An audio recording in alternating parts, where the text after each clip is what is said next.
Bonjour, j'espère que tu vas bien. Aujourd'hui dans cette vidéo, j'avais envie de te parler des 5 signes que tu peux avoir avec une résistance à l'insuline. Déjà, je vais te faire un petit rappel sur la résistance à l'insuline en une seule phrase. Qu'est-ce que c'est la résistance à l'insuline? La résistance à l'insuline, c'est une situation où les cellules répondent moins bien à l'insuline. Ça va obliger le corps à produire plus d'insuline pour maintenir une glycémie normale. Mais ne t'inquiète pas, aujourd'hui nous allons voir seulement les 5 signes que tu peux avoir sur ton corps qui peut alerter sur une résistance à l'insuline. Et un peu plus tard, je te ferai une vidéo concernant vraiment qu'est-ce que c'est la résistance à l'insuline.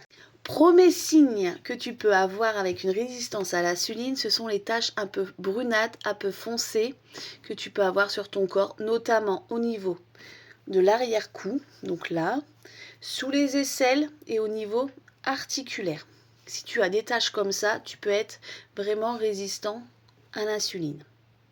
Deuxième signe qu'on trouve en tant que résistance à l'insuline, c'est les acrochordons. En gros, c'est les petites boules de peau que tu peux avoir derrière ton cou ou bien juste là, en dessous des aisselles aussi. Troisième signe, donc tu peux avoir de l'acné aussi au niveau du menton, surtout en bas du menton et autour de la mâchoire. Donc si tu as ça, tu peux aussi t'orienter vers un test pour voir si tu n'as pas le SOPK, anciennement dit. Maintenant, on dit le SMOP. Car si tu as de l'acné à cet endroit-là, ça peut favoriser une activité de testostérone plus que la normale en fait. Quatrième signe, c'est la chute des cheveux. Donc au niveau, tu vas perdre plutôt tes cheveux au niveau du crâne, ou quand tu te brosses, tu as un gros paquet de cheveux sur ta brosse. Donc là, ça peut donner une indication sur une résistance à l'insuline, mais aussi encore le SOPK. Donc là, pense aussi à faire un test pour voir si tu n'as pas le SOPK en plus de la résistance à l'insuline. Car en fait, la résistance à l'insuline, ça correspond beaucoup avec les syndromes des ovaires polykystiques. Et dernier signe, donc le cinquième, c'est que tu vas avoir des apparitions de poils au niveau de la poitrine, une petite moustache, au niveau du menton aussi. Donc ça peut être aussi un signe.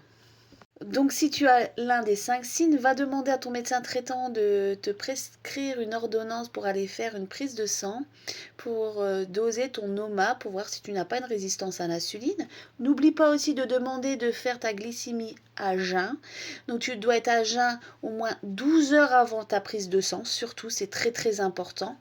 Et si tu as les 3 signes, les 3 derniers signes, donc acné au niveau du menton, autour de ta mâchoire, si tu as beaucoup de perte de cheveux, on va dire, et si tu as des apparitions de poils au niveau poitrine, moustache, menton, là demande à ton médecin s'il ne peut pas t'orienter vers une gynéco pour voir si tu n'as pas le SOPK.